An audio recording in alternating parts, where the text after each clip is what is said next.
Here we have a special case factoring situation. This is called a difference of squares, and this occurs when you have a term being subtracted by another term, and both of those terms are perfect squares. So we can see here that 9 is a perfect square, 16 is a perfect square, but these variables are also perfect squares. You could take the square root of r squared, and that would just be r. r times r is r squared.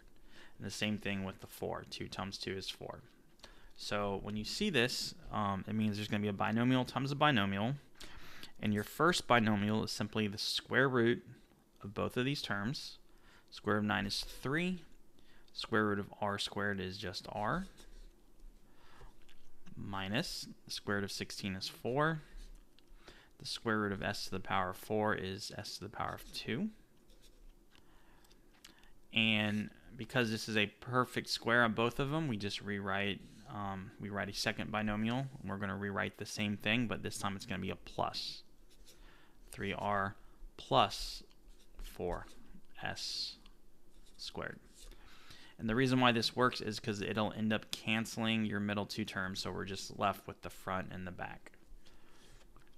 Okay, let's go to the next guy. Here we've got xyz. And this is a perfect square, and 1 is a perfect square. And so what times itself is xyz squared? Well, that's simply xyz. What times itself is 1? It's just 1. And so we just write it again with a plus. xyz plus 1. Okay, same thing here. This one's looks a little more complicated, but again, you're just taking half the variables. It's always the square root of the exponent. You take half. So square root of 25 is 5. The square root of k to the 12th is k to the 6. Square root of k, or l to the 8 is l to the 4. Square root of m to the 16 is m to the 8. Minus the square root of 100 is 10. And then one more time, same exact thing. 5 k to the 6, l to the 4, m to the 8, minus 10. And our final question, abc to the power of 4 would be abc squared.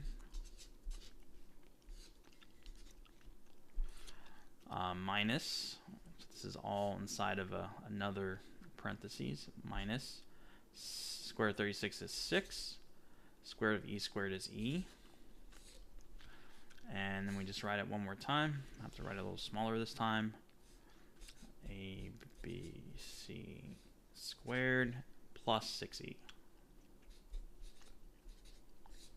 And that's my second binomial.